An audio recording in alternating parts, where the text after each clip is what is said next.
inni keenya diinummaadha.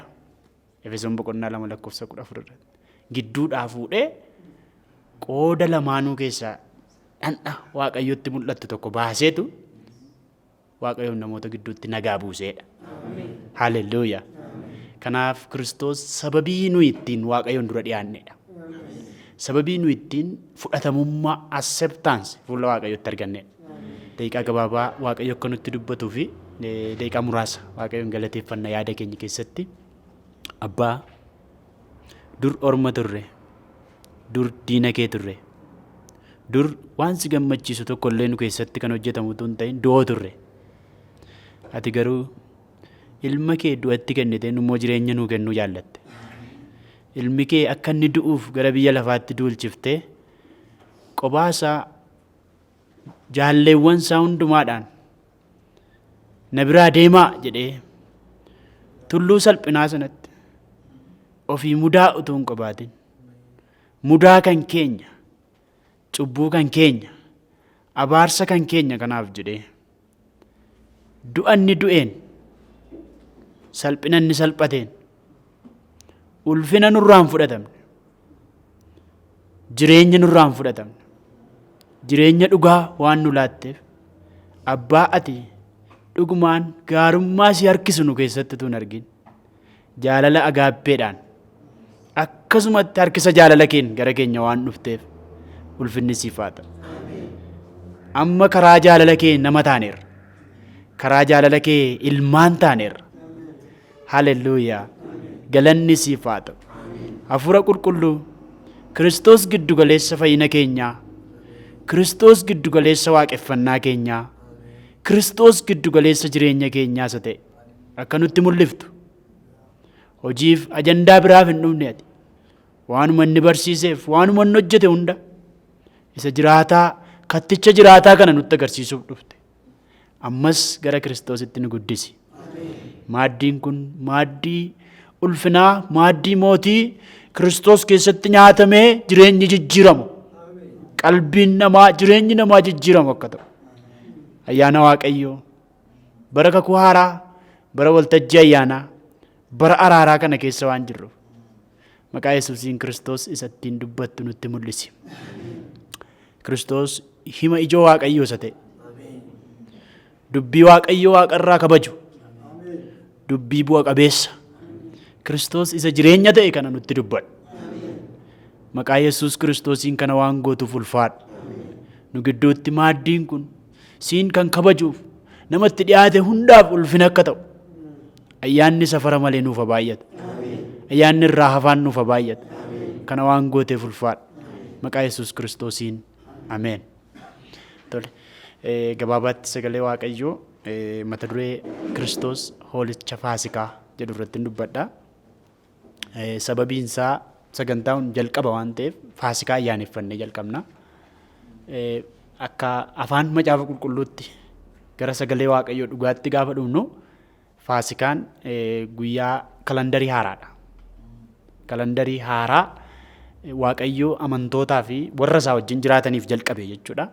Macaafa qulqulluu keessaa ayyaanota 7 kakuu moofaa keessaa seera Lewwotaa boqonnaa 23 irra jiran keessaa ayyaanni jalqabaa ayyaana hoolaa Faasikaa isa jedhamu kanadha. Kanaaf kiristiyaanummaan inni dhugaa hoolaa Faasikaa irraa jalqabaa jechuudha. Yesuus Kiristoos gara fannoottis gaafa ol ba'ee dura galgalumti isaa hoolaa Faasikaa irratti ayyaana Faasikaa ayyaaneffatee ka'etu akka hoolaa Faasikaatti nuuf dhiyaate. Kanaaf sagaleen bu'uura godhadhu ba'uu boqonnaa 12dha. Ba'uu 12 kakuu haaraa keessaa tokkoffaa Qorontos boqonnaa 5 lakkoofsa 7 irra jiruun xiyyeeffadha. Kanaaf sagalee kana dubbiseen gara Kiristoos hoolicha Faasikaa kakuu haaraa isa jennu kana walii wajjin ilaalla. Ba'uu boqonnaa 12 lakkoofsa 2. Ji'i kun isiniif ji'a isa jalqabaa haa ta'u. Ji'a waggaa keessaas ji'a isa duraa isiniif haa ta'u. Guutummaa waldaa warra Israa'elitti himaa. Ji'a kanatti guyyaa 10ffaatti namni akka mana isaatti xobbaallaa tokko maatii tokkoof haa fudhatu. Warri mana tokko keessa jiran xobbaallaa tokkoof muraasa yoo ta'an garuu namni tokko akkuma baay'ina namoota isaatitti ollaa isaatti aanu tokko wajjin haa fudhatu. Xobbaallaa sanaaf hamma namni tokko nyaachuu danda'u shallaguudhaan nama hin lakkooftu. Xobbaallaan kun korbeessa waggaa tokko isa mudaa hin qabne haa ta'u. Isa hoolaa yookaas reettii keessaa hin fudhattu. Korbeessicha ji'a kanatti hamma guyyaa 14ffaatti keessanii gaafas dimimmisa galgala walga'iin waldaa Israa'el hundumtii keessan korbeeyyii keessan adduma addaan hin qalattu. Yommus warri qalan dhiiga isaa irraa fuudhanii michichila balbala lamaanuu, buusaa mataa balbalaa lamaanuu, buusaa mataa balbala manneen xobbaallichaa keessatti nyaataniitti haa diban. Isaan foonicha immoo halkanuma sana haa nyaatan. Foonichi ibiddaan waadamee maxinoodhaaf biqiltuu urgooftuu hadhaa'uu wajjin nyaatamuutu irra jira. Foonicha waaddii malee dheedhii yookaas bishaan itti naqxanii affeeltanii hin nyaatinaa. Inni mataa isaa, manyee isaa, mi'a garaa isaa hundumaa wajjin hin waadama. Isa warra tokko illee hamma ganamaatti, isa irraa waan tokko illee hamma ganamaatti hin hambisinaa. Waan hamma ganamaatti irraa hafe immoo ibiddaan gubaa. Yeroo nyaattan mudhii keessan hidhattanii, kophee miilla keessanii isa baaqee miillatti kaa'attanii, ulee keessan harkatti qabattanii ariitiidhaan nyaadhaa. Inni faasikaa Waaqayyooti. Faasikaa jechuun bira darbuu jechuudha. Ani halkan sana biyya Gibxii keessa nan darba. Hangafa biyya Gibxiis namaa hamma horiitti nan dha'a. Ani Waaqayyo waaqayyoolii warra Gibxii hundumaa irratti firdii nan raawwadha. Dhiigni manneen isin keessa jiraattanitti jiru garuu milikkita isiniif hin ta'a. Anis dhiigicha yommuun arguu isinirra nan darba. Yeroon ani dha'icha kana biyya Gibxitti fidutti isin balleessuudhaaf dha'icha tokko illee isinitti hin bu'u. Guyyaan kun seenaadhaaf isiniif haa ta'u. Isa akka guyyaa cidhaatti Waaqayyoof hin ayyaanessitu dhaloota dhaloota keessanii keessattis akka seera bara baraatti hin ayyaanessituudha. Ameen. Hijoon dubbii kanaa dhiigni manneen isin keessa jiraattanitti jiru garuu milikkita isiniif hin ta'a. Anis dhiigicha yommuun argu isinirra nan darba. Amma dubbiin kun dubbii waan seexana wayii namarra dabarsuu miti jechuudha. Waaqayyo kaayyoon isaa inni guddaan hoolaa faasikaa kana dhiigicha gaafan argu anis isinirra nan darbaa. Himi ijoon macaafa kana keessa jiru kan namarra darbu sun, kan dhiigichi nama bira dabarsu sun Waaqayyo mataa isaati. Ameen. Yeroo hedduu dhiiga Kiristoosiin seexana loluu barbaanneerra. Gaariidhas kutaan kun macaafa qulqulluu keessaa dhiigni Kiristoos waan baay'ee irraa bilisa akka nama baasu injifannoo guddaadha. Iddoo kanatti garuu Waaqayyo mataa isaa jalaa nama oolcha dhiigichi. Namni Waaqayyo jalaa oollaan seexana jalaa ooluun salphaadha. Yeroo hedduu rakkinni keenya mooraaliidhaan guutamneetu kiristaaniitii kana lallabuu yookaan faarfachuu barbaanna. Yesuus Kiristoos gaafuma du'e kana waan inni Fara'ooniin balleessuu duwwaadhaa fi hoolaan kun addanatti ajjeefame akka inni fakkaatutti fudhanneetu nuun yeroo kana gaafa Yesuus Kiristoos du'uusaa Yesuus maqaa kana qabaachuu keenyaan seexana rukutuu, namoota nurratti ka'an loluu, namoota garaagaraa ofirraa rukunnee namoota yaada keenya morman ofirraa deebisuudhaaf fayyadamna. Haa ta'u malee seentariin dubbii hima ijoo kanaa Waaqayyo mataa isaatu waan ittiin namarraa deebi'u, waan ittiin nama dhiisu, waan ittiin dheekkamsa isaa namarraa deebisu Waaqayyo isa ofii satisfaayi ta'u ofii qopheeffate. Ameen. Israa'el hin beeku jechuudha. Amma jabinni Israa'elis, hojiin Israa'elis, raawwiin isaas keessa jiru Waaqayyotu xobbaallaa qopheessaa jedhee Waaqayyotu immoo isaan bira darbaa jechuudha. Waan Israa'el ta'eef hin oolamu. Waan hoolaan dhiigni isaa manatti jiru qofaaf malee Israa'el waan ta'eef hin hafu. Waa'ee isaa irraanfateera amma Waaqayyo jechuudha. Waa'ee Israa'el ta'uu isaanii. Kanaafuu hima ijoo dubbii kanaa irratti hundoofnee tokkoffaa Qorontos boqonnaa 5:7. Tokkoffaa Qorontos boqonnaa 5:7 namni na dura baastan dubbisuu dandeessu yoo ta'u baate ani ofii kootiin dubbisaa. Baay'ee kutaa baay'eetti boqonnu akka inni ta'ee kaayyoo hedduu akka inni of keessaa qabu waliin ni ilaalla. Tokkoffaa Qorontos boqonnaa baasaa gataa. Raacitii of keessaa hin qabdan erga ta'ee isin bukoo haaraa hin taatu. Kiristoos hoolaan faasikaa keenyaa aarsaa nuuf ta'eera. Ameen. Raacitii moofaa isin keessa jiru baasaati gataa. Raacitii of keessaa hin qabdan erga ta'ee isin bukoo haaraa hin taatu. Kiristoos hoolaan faasikaa keenyaa aarsaa nuuf ta'eera. Ameen. Amma Phaawulos macaafa lallabuu beekaa jechuudha. Macaafa hiikuun sirrii masaa galeeraaf jechuudha. Waa'ee Kiristoos hoolaan faasikaa keenyaa maalluu ta'eera? Nuu qalameera yookaan aarsaa nuuf ta'eera. Kanaafuu raacitii of keessaa baasaa jedhee. Ni macaafa kana wal bira qabsiisaan hoolaa faasikaaf Yesuus Kiristoos kana wal bira qabnee hima wantoota barbaachisoo ta'an ijoo keessaa laalla. Hoolaan faasikaa kun tokko dhiiga isaati wanti barbaachisu. Lammaffaa foon isaati wanti barbaachisu. Sadaffaan lafee isaati. Wanti Waaqayyo irratti xiyyeeffatee waa'ee hoolaa faasikaa kana dubbataa ture. Hoolaan faasikaa kun taayippii isaatiin jechuun akka maal ta'uu akka inni qabuun eenyummaa isaatiin hoolaan faasikaa tokko korbeessa ta'uu qaba. Goromtii jenna nu biratti dhalaa yoo isheen taateen fudhatamtu jechuudha.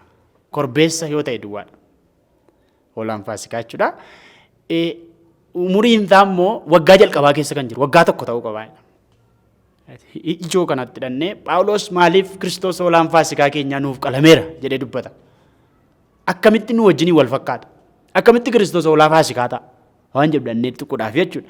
Kanaaf hoolaan faasikaa korbeessadha. Mudaa kan hin qabneedha. Umuriin isaa waggaa jalqabaa keessa kan jirudha.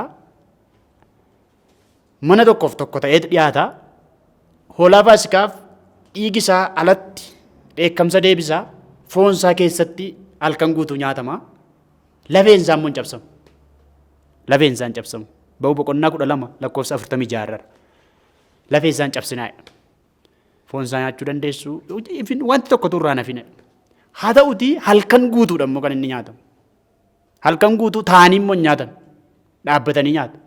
Akka mudhii hidhatanii dhaabata qabatanii kophee kaawwatanii gara fuula ofii dura laalaa ariitiidhaan ariifatanii nyaatu. Inni biraan hoolaan faasikaa kun bishaanitti nam'ee hin affeelamu. Abiddatti itti kaa'amee gubama malee. Wantoota kana hin guutu taanaan waan Waaqayyo jedhe itti namanne jechuudha. Hoolaan faasikaa mudaa kan hin qabne ta'uu qaba. Guyyaan itti qopheeffamu ji'a isaaniitti isaan duraan lakkaa'atanitti ji'a 7ffaa ture. Gaafa guyyaa 10ffaati. Waaqayyo garuu guyyaan kun tokko jedhamee isiniif lakkaa'ama guyyaa haaraadhaa. Waggaa haaraadhaa Israa'eliif. Kanaafuu gaafa guyyaa 10 kaasee hanga 14tti immoo maal ta'a? Hin qoratama. Akkamitti qoratamaa? Gurra isaarraa kaasee amma qeensa miilla isaatiitti ilaalame mudaan tokko kan irra hin jirre ta'uu lubi mirkaneessuu qaba. Ilaalamuu qaba. Tootaalii gurra isaarra mudaan kan hin jirre, ija isaarra mudaan kan hin jirre, miilla isaarra mudaan kan hin jirre, hir'ina tokko kan hin qabne, gogaa isaatii kaasee qaamni isaa guutuu kan ta'e hir'ina kan hin qabne ta'uu qaba. Guyyaa 4f gaafa guyyaa 14ffaatti dhufee dhiyaachuudhaaf dhufaa jechuudha. Kanaaf macaafa qulqulluu seera ba'uu boqonnaa 12 kana hoolaa faasikaa kana akkasumatti fudhannee dhiisuu akka nu hin dandeenye waa'ee macaafa qulqulluu kanaa yoo dubbanne macaafa qulqulluun guutummaan macaafa qulqulluu waa'ee Kiristoos dubbata. Wangeela Yohaannis boqonnaa 5:39 irratti gooftaan Yesuus akka jedhee barsiise. Isinii macaafa qulqulluu keessaa jireenya hin arganna jettanii macaafa qortu. Garuu caaffanni qulqulluun hundinuu waa'ee koo dubbata. Ameen. Wangeela Luqaas keessattis gooftaa Yesuus Kiristoos gaafa inni du'aa ka'ee bartoonni warri Emaus namni lamman gaafa isaan deemaa jiranii boqonnaa 24 irraa argachuu dandeessu. Luqaas keessatti gaafa ba'anii silaa mootii ta'a ture Israa'el keessaa kan dhufu suni mootiidha jennee abdanne inni garuu hin du'e. Hundumtuu biyyi kun gaddaa'eera. Nus isa gaddinee nutti dhaga'ameedhanii gooftaan du'aa ka'ee wajjin deema. Kana booddee waa'een isaanii waa'ee masii sanaaf akka isaan hubatanii jajjabaataniif macaafa faarfannaa keessaa macaafa Musee, macaafa raajotaa, macaafa guutummaa hiikeefiitu guutummaan isaa waa'ee Kiristoos akka inni dubbatu itti dubbate. Eenyutu itti himaa? Yesuus Kiristoos. Kana booddee maal godhe? Gara macaafa qulqulluu san haa hubatanii fi qalbii isaanii ibseef yookaan baneef illaayiteen godhe jechuudha maayindii isaanii. Gaafa macaafa qulqulluudhaaf sammuun keenya banamu macaafa keessaa seera barbaadna tun taan macaafa keessaa Kiristoosin argina. Ameen. Hafuurri qulqulluun caaffata qulqullaa'aa keessaa seera yookaan waan biraa seenaa nutti agarsiisuudhaaf kan dhufe miti. Caaffata qulqulluu keessaa Kiristoosin akka nuyi arginu godha. Fayyinni jireenyi bara baraa Kiristoos waan ta'eef. Guutummaan macaafa qulqulluu seenaa miti. Yeroo darbee FB irra namni ta'e gaaffii tokko gaafata. Kanaa wajjin wal qabsiisee waa tokko dubbachuu barbaada. Ba'uu boqonnaa 14 ammatuun biyya Gibxii dhaqee akkamitti lallabaa? Wangeela Maatewos boqonnaa 28 irratti gara handaara lafaa deemaati. Wangeela mootummaa Waaqayyoo lallabaa jedha. Wangeela kana lallabuudhaaf yoomman Gibxii dhaqee akkamittan ba'uu boqonnaa 14 kana Waaqayyo warra Misrii warra Gibxii kana bishaan nyaachisee rukutee Israa'eliin immoo hin baase jedhee lallaba moo akkamittan lallabaa dhuguma isaa baruu barbaadee gaafata. Kana booddee dhuguma very hard. Waaqayyo kakuu moofaa keessatti gaafa laaltan sabi ormaa saba Israa'el duraatu inni rukutamu. Israa'eliif lafatuu gadhiisu. Waaqayyo gara Israa'el goree warra kaan fardeen isaaniif abbaa fardeenii galaanatu nyaachisu argitu. Tunni rukutu argitu. Lafa isaanii irraatuu buqqaasu argitu. Har'as Waaqayyo ollaa keenya nama buqqisuu qaba. Waaqayyo namoota duraa rukutuu qaba. Nuyi numti kun warra irra teenyee sagalee kana dhageenyu bara sana ollaa Israa'elitu jiraanne rukutee irraa nu kaafeetu Israa'elii kenna ture. Even ormoonni yeroo sana keessa waldaa Israa'el keessatti yoo argaman hamma dhaloota 10tti rukutamu. Dudduuba deebi'anii rukutamu jechuudha dhalooti isaanii. Waldaa Israa'el keessatti akka salphaatti argamuu hin danda'an. Waa'ee barri sun bara gaaddidduu ganaa kakuun naaraan dhufuuti. Israa'eliifis fayyina hin taane. Fayyinni yoo jiraate yeroosis bara jalqaba uumamaatii kaasee kan jiru gaaddidduudhaan Yesuus Kiristoositti amanuudhaan. Hoolicha qalametti amanuudhaan. Waaqayyo fayyisaa ta'uusaa amanuudhaan yoo ta'e malee wanti sun hundi wanta taateen kakuu haaraa kun keessaa mul'atu waan ta'e. Kana keessaa wanti ol jedhaan Yesuus Kiristoosiin hojii isaaf amantoota agarsiisu keessaa inni ol jedhaan tokko hoolaa Faasikaati. Hoolaa Faasikaa, hoolaa Faasikaa goonee dhiibnaan ammayyuu golgaa jala jirraa jechuudha. Ammayyuu wangeelli kun wangeela isa dhugaa isa Kiristoosiin namatti mul'isu miti jechuudha. Kanaaf amma hoolaan inni kun hoolaa isa qomoo tokkoof du'etu hin taane qomoo hundaaf isa du'edha. Ameen. Waaqayyos kaayyoon isaa inni guddaan gaaddidduu kanaan waa'ee hoolaa isa dhufuu sana barsiisudha. Kanaaf ijoo kana keessatti waa'ee Yesuus Kiristoos hoolaa Faasikaatti yeroo fudhannu biyya Gibxii immoo biyya lafaatti fudhanna. Biyya Gibxii akka maalitti? Biyya lafaatti. Mootiin Fara'oon akka mootii biyya lafaa kanaa isa bitu akka seexanaatti fudhanna. Bitaa biyya lafaa kanaa ruuleer isa ta'e biyya lafaa kana bitu isa ture seexana kanaatti fudhanna. Efesoon boqonnaa 2 lakkoofsa 1 kaaftanii yoo dubbistanii dur isa bitaa biyya lafaa kanaaf yeroo du'oo turtan diina Waaqayyoo yeroo turtan sana isaaf bitamaa turtan isaaf ergamaa turtanii ammayyuu hafuurri sun eenyu irratti hojjetan? Warra biyya lafaa warra Waaqayyo malee jiraatan. Dhalootumaan warra akkasii kana warra hin abboomamne taatanii turtanidha. The sons of disobedience yookaan ijoollee hin abboomamne taatanii turtanidha. Ijoollee hin abboomamne jechuun kan eenyuta jechuudha? Kan Addaam jechuudha. Kan Addaam jechuudha. Addaam jalqaba mukicha nyaateetu hin taane abboomamuu diduudha kan inni du'e. Mitire summiitu mukicha keessa raammiti. Namni yeroo baay'ee kanas Waaqayyo maal hojii muka summii qabu sana uumee jechuu barbaada. Waaqayyo muka summii qabu nuumne. Kan inni jalqaba irratti kan inni kufeef inni guddaan waan Waaqayyotti hime amanuu dadhabuudha. Waan seexanni hime immoo namanan. Seexan waan inni jedhee akka kana taatu jennaan kutanii ciniinan kanaafuu akka seexanni jedhe ta'a. Kanaaf son of disobedience gaafa jedhu akka biyya Gibxii kanatti biyya Gibxii keessa jiraattonni jiran hundi kan Waaqayyootu hin taane kan eenyu ta'aniira jechuudha. Kan isaan abboomamneeti. Isaan kan hoogganaa jiru eenyu? Fara'oon. Aduu jedhama yookaan immoo bulchaa hoogganaa seexanni illee kanatti kan fakkeeffamu jechuudha. Kanaaf amma akkaataa kanaan yoo fudhanne achi keessaa Waaqayyo saba kana baasuunsaa dha'icha kurnaffaadha waa'een hoolaa Faasikaa irratti dhufuusaa hangafa rukutu hangafa ajjeesu. Waaqayyo gara yeroo kana kurnaffaarra gaafa ga'ee Israa'elii fi Gibxiin kan gargar baasu gocha isaanii kaleessaa miti sanyii isaanii kaleessaa miti hoolaa mudaa hin qabne. Ameen. Amma gara kakuu haaraatti gaafa dhufnu hoolaan mudaa hin qabne. Biyya garbummaa biyya lafaa kana keessatti dheekkamsa Waaqayyoo biyya lafaatti dhufu. Mootii isa biyya lafaa kana bitu. Seexanichatti isa Waaqayyoo dheekkamsa inni fiduu sana jalaa hoolaan nama oolchu.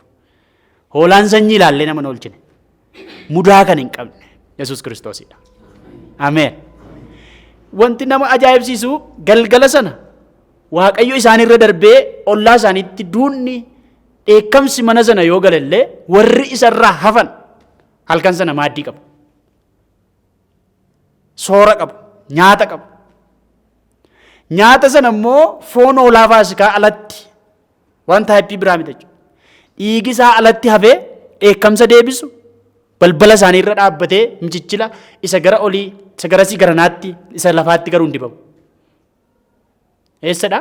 Isa gara oliirra garasii garanatti lafatti garuu hin dibamu. Waa'ee dhiigni Yesuus Kiristoos akka irra hin ejjetamne Ibroota keessatti barraa'ee jira. Ameen. Akka hin tuffatamne kan irra ejjetamu akka hin taane. Garasii garanaan irra keessatti gaafa maxxanu kan inni irraa deebisu ergamaa du'aa gaafa sana dhufee halkan sana isaan rukutuu dhufurraati kan inni deebisu. Kanaafuu gaafa bakka kana irratti xiyyeeffannee hiikuutti gallu inni tokkoffaan korbeessa ta'uunsaa maal agarsiisa? Hoolaan Faasikaa. Waaqayyoo seera uumamaa boqonnaa 3:15 irratti gaafa kakuu gale gaafa dubbate bofa sanatti inni sanyii dubartittii irraa dhalatu mataa kee maal godha? Hin buruqsa. Inni moo isheen jedhe? Inni jedha. Yesuus gooftaa. Inni jedha. Isa booddee kakuu moofaa keessatti gaafa laaltan Waaqayyo dhiira namaa kakachuusaa argita. Iddoo hedduutti jechuudha. Abrahaamiin isa sirraa dhalatutu si dhaaladhe malee isheetiin jedhe. Waa'ee Waaqayyo saala namaa shamarreef dhiira wal caalchisaa? No. Xiyyeeffannoo Waaqayyo bakka sana irratti dubbatee kaasee nama keessaa kan dhalatu tokko ilmaan namaa bilisa kan baasu. Aangoo seexanaa kan cabsee namoota bilisa kan baasu tokko akka inni dhalatu. Ameen. Abrahaamiif Yisihaaqiin gaafa kakatu Yisihaaqiin Galatiyaa boqonnaa 3:16 irratti Kiristoos jedhee lafa kaa'ee fide. Galatiyaa 3:16 ilaaluu dandeessu. Inni kan jedhu kun Galatiyaa boqonnaa 4:4 irratti inni dubartii irraa dhalatee seera jala galfamedha. Inni dubartii irraa dhalatee maal jala galfame? Seera jala galfame. Namoonni seentarii kana gaafa wal dhaalanii waan Maariyaamiin Waaqayyotti nu dubbattutti kan fudhatan jiru. Yookaan gara waan biraatti kan hiikan jiru. Kaan immoo dhiiraaf shamarra gidduu garaagarummaa, wal caalmaa, olaantummaa jirutti ilaala. Ibin hamma har'aatti illee raajonni keenya baay'een dhiira akka ta'an godhatan haadholiidhaaf raaju. Naquunnameera wanta akkasii jechuudha. Nama mucaan garaa kee keessaa kun maqaan isaa Daawwitii dhiiradha jennaan gaafa eegnu mucaan shamarra bareedduu taate. Waa'ee Waaqayyoo fi sichi Daawwit kan biraan hin jiru. Daawwit sirriin tokko. Ameen. Saba Waaqayyoo kana bilisa kan baasu inni jedhamu sun barri isaa raawwateera. Ameen. Inni kan jedhu sun raawwateera. Macaafa Qulqulluu keessa gaafa dhufnus isaan gidduudhaa dhiiraaf dubartii gidduudhaa ormaa fi warra birmaduu Israa'el gidduudhaa fuudheetu tokko taasiseera dhamtire. Galatiyaa 3:8 irratti tokko taasise jechuudha gidduudhaa fuudheera jechuudha. Kana booddee akkaataa saalaatiin utuu hin taane akkaataa waan biraatiin utuu hin taane dhiira yookaan korbeessa ta'uusaa kun kan agarsiisa. Inni biraan mudaa kan hin qabnedha. Hoolaan kun hin qalama garuu mudaa hin qabu. Yesuus gooftaadha. Silaa wanti mudaa hin qabne wanti qoratamee ilaalamee hir'ina hin qabne hin jiraata malee hin du'u. Hoolaan Faasikaa garuu mudaa yoo qabaate nafa yoo mudaa hin qabaanne hin du'a. Yesuus gooftaadha. Yesuus Kiristoosiif macaafni qulqulluun guutummaan inni hir'ina tokko akka inni hin qabne cubbuun tokko akka irraan argamne guutuu akka inni ta'e qajeelaa akka inni ta'e macaafni qulqulluun dhugaa nuu ba'a. Kanas tokko namtichi isaa wajjin fannifamee nu illee balleessineeti inni kun hir'ina hin qabu jedhee dhugaa ba'e. Nuyi balleessineeti inni kun garuu mudaa tokko illee hin qabu badiisoo hin qabu maaliif nu wajjin rarraafamaa beekeeta jechuudha. Pilaaxoos hir'ina tokko kan hin qabne ta'uusaa nama kana irratti mudaa tokko illee irratti nagarree justice yookaan namni kun haqa qabeessadha. An keessaa baheera harka isaa dhiqatee qoratee beemaa isaa duratti yookaan teessoo firdii isaatii duratti dhiyaatee bilisa gale. Seexanni qulqulluu ilma Waaqayyoo akka inni ta'e dhugaa ba'eera. Haati manaa Pilaaxoos abjuu kootti arge namni kun nama qajeelaadha. Dura akka ittiin faradamne godhii jetteetti himte. Bartoonni tokko tokkoon ergaa isaan barreessan keessatti inni qulqulluuf qajeelaa tureedhaan. Tokkoffaa Qorontos boqonnaa 5 lakkoofsa lammaffaa Qorontos boqonnaa 5:21 irratti isa cubbuu tokko illee hin qabnedha. Ibroota boqonnaa 4:15 irratti karaa hundumaa akka keenya ta'e cubbuutu irraa dhabame maleedha. Ibroota 7:26 irratti yodattanii luba isa cubbuu tokko illee hin qabnedha. Mudaan irratti san argamne isa qulqulluudha. Haleluuyaa. Iyesuus kana maaliif dubbata? Hoolaa Faasikaa isa dhugaa, isa kakuu haaraa, isa sanyiin qoon, isa biyya Gibxi keessaa gara Kanaanitti nama dabarsitu hin taane, biyya lafaatii gara samiitti nama dabarsu. Ameen. Ta'uu isaa isa dhugaa agarsiisuudhaaf Yesuus Kiristoos mudaa kan hin qabnedha. Yesuus Maariyaam irraa dhalate mudaa akka inni hin qabne kan isa godhe maali? Namarraa dhalate hoo mudaa kan hin qabne kan isa godhe maali? Waa'ee. Waan Maariyaam qulqulluu taateef Yesuus qulqulluu ta'e miti. Yesuus Kiristoos tokko sanyii abbaa isa cubbuu daddabarsu malee dhalate. Mitire? Sanyii abbaa cubbuun kan inni ittiin darbu jiinii abbaa irraati kan inni darbu jechuudha. Roomii boqonnaa 5 lakkoofsa 12 kaaftanii yoo ilaaltan sanyii Addaam kan ta'e hundi maal akka inni ta'edha? Cubbamaa akka inni ta'e sanyii waan hin jedhu. Macaafa qulqulluu keenya keessa gaafa qorannee ilaallu jechuudha. Inni biraan Hafuurri qulqulluun maal si godhan? Si golbobadha. Kanarraa kan ka'e mucichi dhalatu qulqulluu ilma abbaa jedhamadha. Lukaas boqonnaa 1 keessatti jechuudha. Gabaabaatti Yesuus Kiristoos mudaa kan hin qabne, hirrina kan hin qabne kan isa godhe inni silayyuu Waaqaa sagalee Waaqayyooti sagalicha foon uffate waan ta'eef Maariyaam irraa dhiiga hin qooddanne. Even saayinsiidhaanuu namni dhiiga qooddatee miti kan inni dhalatu kan mataa isaatii uummateeti. Nyaatatu darba nyaati immoo cubbuun dabarsu. Haa ta'uutii hafuura qulqulluudhaan golbowame dhiira yookaan immoo abbaa sanyiin abbaa irraatuun argamaniiti kan hin dhalate qulqulluudha Yesuus Kiristoos. Haa ta'u malee hoolaan Faasikaa kan biraan amala isaa keessaa ajjeefamuu qaba. Akkam ta'e ajjeefamuu qaba? Qalame. Hin qalattu. Yesuus Kiristoos utuu inni hin ajjeefamne akkuma warreen kaan jedhanii shawwadee gara samiitti ol ba'e ta'e fayyinni dhala namaa nama tokkoof mirkanaa'u. Kakuu moofaatti isa inni dhufee ajjeefamutti quba qabanii fayyan. Kakuu haaraatti immoo isa inni ajjeefametti asii achi ilaallee fayyina. Ameen. Giddugaleessi fayyina ilmaan namaa tulluu Golgootaa irratti Yesuus du'uu isaati. Sa'aatii meeqatti? Galgala keessaa naannoo sa'aatii 11 booddeedha. Hoolaan Faasikaas akkuma kana. Sa'aatii 9 kaasee qopheeffamaa naannoo sa'aatii 11tti ajjeefamaa galgala sanarraa kaasee michichila isaanii balbala isaaniitti michichila balbala isaanii irratti dibatu jechuudha. Hisoophiidhaan dhiigni isaa dibama. Taayimii wal fakkaata even kalandarii isaa gaafa hojjennu zesseem dayii isaallee guyyaa isaallee dhufee walirra oola. Yesuus Kiristoos wajjin jechuudha. Kanaaf macaafni qulqulluun eeggannoodhaan waa'ee Kiristoosiif akka inni caafame. Eeggannoodhaan wanti godhamu hundi akka inni barreeffame irraa argina. Kanaaf ajjeefamuu qaba. Tokkoffaa Phexros boqonnaa 3 lakkoofsa 18. Qooda ilmaan namaa inni qulqulluun akka inni ajjeefame. Maal gochuuf? Gara Waaqayyootti isin fiduuf jedheedha. Abbaan tokko yoo baastan tokkoffaa Phexros boqonnaa 3 lakkoofsa 18 nu dubbisaa. Eessatti isin fiduuf? Gara Waaqayyootti. Hoolaan Faasikaa kan ajjeefame dheekkamsa Waaqayyoo biyya Gibxitti dhufe, du'a dhufe jalaa oolanii gara Kanaan dhaquuf. Galgalan ajjeefamaa borii kaasanii biyya biraa dhaqu. Mootummaa biraatti darbu. Lafa biraatti darbu. Jireenya biraa jalqabu. Bulchiinsa biraa jalqabu. Yesuus Kiristoos gaafa ajjeefamu kaasee gara eenyutti nama fida?